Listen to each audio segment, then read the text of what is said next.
ਤੁਸੀਂ ਸੁਣ ਰਹੇ ਹੋ ਪੰਜਾਬੀ ਰੇਡੀ USA ਦੇ ਸਿੱਖ ਇਤਿਹਾਸ ਦੇ ਵਿੱਚ ਅੱਜ ਦਾ ਦਿਨ। ਅੱਜ 1 ਅਗਸਤ ਹੈ।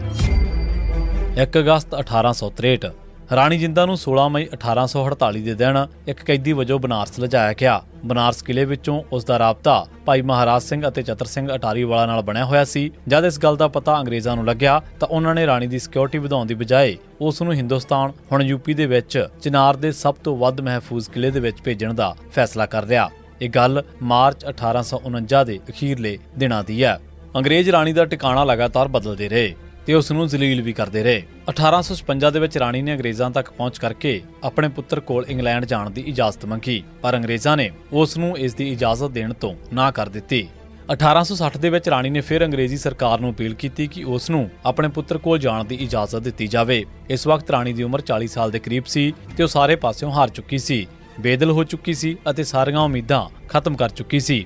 ਅੰਗਰੇਜ਼ ਇਹ ਸਾਰਾ ਕੁਝ ਜਾਣਦੇ ਸਨ। ਉਧਰ ਦਲੀਪ ਸਿੰਘ ਸਿੱਖੀ ਜਾਂ ਰਾਜ ਕਰਨ ਦੇ ਸੁਪਨੇ ਭੁੱਲ ਚੁੱਕਾ ਸੀ ਅਤੇ ਇੰਗਲੈਂਡ ਦੇ ਵਿੱਚ ਇੱਕ ਆਮ ਬੰਦੇ ਵਾਂਗ ਜ਼ਿੰਦਗੀ ਜਿਉ ਰਿਹਾ ਸੀ। ਅੰਗਰੇਜ਼ ਮਹਿਸੂਸ ਕਰਦੇ ਸਨ ਕਿ ਹੁਣ ਰਾਣੀ ਵੀ ਦਲੀਪ ਸਿੰਘ ਤੇ ਕੋਈ ਅਸਰ ਨਹੀਂ ਪਾ ਸਕੇਗੀ। ਅਖੀਰ ਉਹਨਾਂ ਨੇ 1861 ਦੇ ਵਿੱਚ ਰਾਣੀ ਨੂੰ ਇੰਗਲੈਂਡ ਜਾਣ ਦੀ ਇਜਾਜ਼ਤ ਦੇ ਦਿੱਤੀ। ਕੁਝ ਹੀ ਮਹੀਨਿਆਂ ਮਗਰੋਂ ਦਲੀਪ ਸਿੰਘ ਬੰਬਈ ਆਇਆ ਤੇ ਆਪਣੀ ਮਾਂ ਨੂੰ 13 ਸਾਲਾਂ ਮਗਰੋਂ ਮਿਲਿਆ। ਇਸ ਵੇਲੇ ਉਸਨੇ ਸਿਰ ਮੂੰਹ ਮੁੰਨਿਆ ਹੋਇਆ ਸੀ।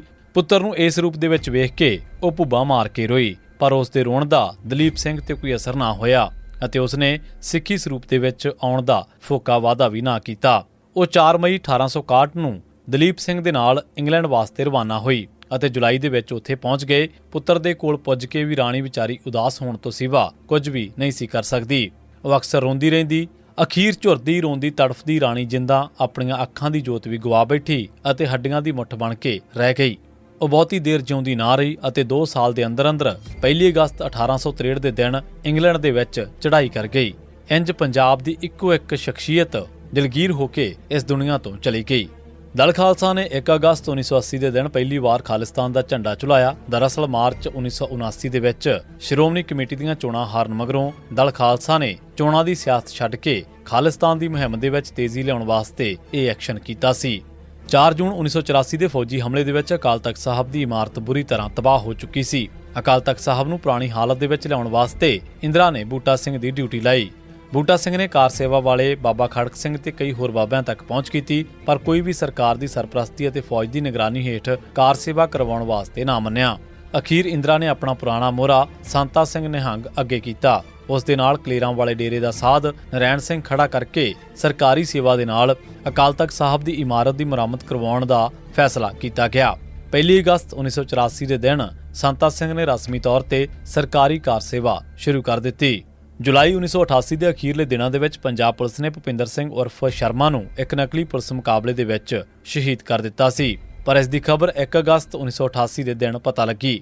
1 ਅਗਸਤ 1999 ਦੇ ਦਿਨ ਪੰਜਾਬ ਪੁਲਿਸ ਨੇ ਜੋਗਾ ਸਿੰਘ ਪੁੱਤਰ ਗੁਰਚਰਨ ਸਿੰਘ ਵਾਸੀ ਸੁਰ ਸਿੰਘ ਅਤੇ ਰਣਧੀਰ ਸਿੰਘ ਉਰਫ ਧੀਰਾ ਪੁੱਤਰ ਮਾਨ ਸਿੰਘ ਵਾਸੀ ਮੁੰਡਾ ਪਿੰਡ ਨੂੰ ਨਕਲੀ ਮੁਕਾਬਲੇ ਦੇ ਵਿੱਚ ਸ਼ਹੀਦ ਕਰ ਦਿੱਤਾ। 1 ਅਗਸਤ 1991 ਦੇ ਦਿਨ ਪੰਜਾਬ ਪੁਲਿਸ ਨੇ ਨਿਰੰਜਨ ਸਿੰਘ ਪੁੱਤਰ ਦਲਬੀਰ ਸਿੰਘ ਵਾਸੀ ਕਲਾਨੌਰ ਜ਼ਿਲ੍ਹਾ ਗੁਰਦਾਸਪੁਰ, ਰਾਮ ਸਿੰਘ ਚਾਹਲ ਉਰਫ ਅਮਰੀਕ ਸਿੰਘ ਵਾਸੀ ਖਾਨਪੁਰ, ਦਲਜੀਤ ਸਿੰਘ ਉਰਫ ਕੁਲਦੀਪ ਸਿੰਘ ਅਤੇ ਸਰਵਣ ਸਿੰਘ ਬਿੱਲਾ ਦੋਵੇਂ ਵਾਸੀ ਛਾਪਾ ਅੰਮ੍ਰਿਤਸਰ ਨੂੰ ਨਕਲੀ ਮੁਕਾਬਲਿਆਂ ਦੇ ਵਿੱਚ ਸ਼ਹੀਦ ਕਰ ਦਿੱਤਾ। 1 ਅਗਸਤ 1992 ਦੇ ਦਿਨ ਪੰਜਾਬ ਪੁਲਿਸ ਨੇ ਤੇਜਾ ਸਿੰਘ ਪੁੱਤਰ ਬਸੰਤ ਸਿੰਘ ਵਾਸੀ ਫਤਿਹਗੜ੍ਹ ਸਿੱਧਵਾਂ ਜ਼ਿਲ੍ਹਾ ਲੁਧਿਆਣਾ, ਅਵਤਾਰ ਸਿੰਘ ਪੁੱਤਰ ਤੇਲੂ ਸਿੰਘ ਵਾਸੀ ਫਤਿਹਗੜ੍ਹ ਸਿੱਧਵਾਂ ਜ਼ਿਲ੍ਹਾ ਲੁਧਿਆਣਾ ਅਤੇ ਪ੍ਰੇਮ ਸਿੰਘ ਔਰ ਪ੍ਰੇਮਾ ਉਰਫ ਜਪਾਨੀ ਨੂੰ ਨਕਲੀ ਮੁਕਾਬਲਿਆਂ ਦੇ ਵਿੱਚ ਸ਼ਹੀਦ ਕਰ ਦਿੱਤਾ ਗਿਆ। 1 ਅਗਸਤ 1995 ਭਾਵੇਂ ਬਾਦਲ ਨੂੰ ਛੱਡ ਕੇ ਬਾਕੀ ਅਕਾਲੀ ਦਲਾਂ ਨੇ ਸਾਂਝਾ ਅਕਾਲੀ ਦਲ ਕਾਇਮ ਕਰ ਲਿਆ ਸੀ, ਪਰ ਟੌੜਾ ਸ਼੍ਰੋਮਣੀ ਕਮੇਟੀ ਦੀ ਪ੍ਰਧਾਨਗੀ ਤੇ ਕਾਇਮ ਰਹਿਣ ਵਾਸਤੇ ਬਾਦਲ ਦੇ ਨਾਲ ਮਿਲਣ ਵਾਸਤੇ ਤਰਲੋ ਮੱਛੀ ਹੋ ਰਿਹਾ ਸੀ। ਅਖੀਰ 13 ਅਪ੍ਰੈਲ 1995 ਨੂੰ ਇਸ ਏਕਤਾ ਦਾ ਰਸਮੀ ਐਲਾਨ ਤਲਵੰਡੀ ਸਾਬੋ ਦੇ ਵਿੱਚ ਕਰ ਦਿੱਤਾ ਗਿਆ, ਪਰ ਅਗਲੇ ਦਿਨ ਵੀ ਦਲ ਦੀ ਬਣਤਰ ਬਾਰੇ ਕੋਈ ਫੈਸਲਾ ਨਾ ਹੋ ਸਕਿਆ। ਅਖੀਰ ਬਾਦਲ ਟੌੜਾ ਧੜੇ ਨੇ 1 ਅਗਸਤ ਨੂੰ 18 ਮੈਂਬਰੀ ਸਾਂਝੀ ਐਗਜ਼ੈਕਟਿਵ ਦਾ ਐਲਾਨ ਕਰ ਦਿੱਤਾ। ਇਸ ਐਲਾਨ ਦੇ ਮੁਤਾਬਕ ਆਤਮਾ ਸਿੰਘ ਨੂੰ ਇਸ ਦਲ ਦਾ ਸਰਪ੍ਰਸਤ ਬਣਾਇਆ ਗਿਆ। ਐਗਜ਼ੈਕਟਿਵ ਦੇ ਵਿੱਚ ਟੌੜਾ, ਬਰਨਾਲਾ, ਤਲਵੰਡੀ, ਠੇਕੇਦਾਰ ਸੁਰਜਨ ਸਿੰਘ, ਕੁਲਦੀਪ ਸਿੰਘ ਵਡਾਲਾ, ਪ੍ਰਕਾਸ਼ ਸਿੰਘ ਮਜੀਠਾ, ਰਣਜੀਤ ਸਿੰਘ ਬ੍ਰਹਮਪੁਰਾ, ਗੁਰਦੇਵ ਸਿੰਘ ਬਾਦਲ, ਸੁਖਦੇਵ ਸਿੰਘ ਢੀਂਡਸਾ, ਬਲਵਿੰਦਰ ਸਿੰਘ ਭੂੰਦੜ, ਕਾਬਲ ਸਿੰਘ, ਕੈਪਟਨ ਕਮਲਜੀਤ, ਪ੍ਰੇਮ ਸਿੰਘ ਚੰਦੂ ਮਾਜਰਾ, ਚਰਨਜੀਤ ਸਿੰਘ ਵਾਲੀਆ ਤੇ ਅਮਰਜੀਤ ਸਿੰਘ ਭਾਟੀਆ ਨੂੰ ਸ਼ਾਮਲ ਕੀਤਾ ਗਿਆ। ਇਸ ਦੇ ਵਿੱਚ ਸਿਮਰਨਜੀਤ ਸਿੰਘ ਮਾਨ ਦੇ ਧੜੇ ਦਾ ਕੋਈ ਮੈਂਬਰ ਨਹੀਂ ਸੀ ਲਿਆ ਗਿਆ ਤੇ ਇਸ ਦੇ ਵਿੱਚੋਂ ਕੈਪਟਨ ਅਮਰਿੰਦਰ ਸਿੰਘ ਦਾ ਨਾਂ ਵੀ ਗਾਇਬ ਸੀ। 1 ਅਗਸਤ 2011 ਦੇ ਦਿਨ ਫਤਿਹਗੜ੍ਹ ਸਾਹਿਬ ਦੇ ਵਿੱਚ ਸ਼੍ਰੋਮਣੀ ਗੁਰਦੁਆਰਾ ਪ੍ਰਬੰਧਕ ਕਮੇਟੀ ਦੀ ਗੁਰੂ ਗ੍ਰੰਥ ਸਾਹਿਬ ਯੂਨੀਵਰਸਿਟੀ ਦੇ ਵਾਈਸ ਚਾਂਸਲਰ ਜਸਬੀਰ ਸਿੰਘ ਆਲੂਵਾਲੀਆ ਤੇ ਜ਼ੋਰਾ ਸਿੰਘ ਨਾਂ ਦੇ ਇੱਕ ਬੰਦੇ ਨੇ ਨਿੱਜੀ ਗੁੱਸੇ ਖਾਤਰ ਗੋਲੀਆਂ ਚਲਾ ਕੇ ਜ਼ਖਮੀ ਕਰ ਦਿੱਤਾ। ਏਸੀ ਸਿੱਖ ਇਤਿਹਾਸ ਦੇ ਵਿੱਚ ਅੱਜ ਦਾ ਦਿਨ। ਤੁਸੀਂ ਸੁਣਦੇ ਰਹੋ ਪੰਜਾਬੀ ਰੇਡੀਓ USA।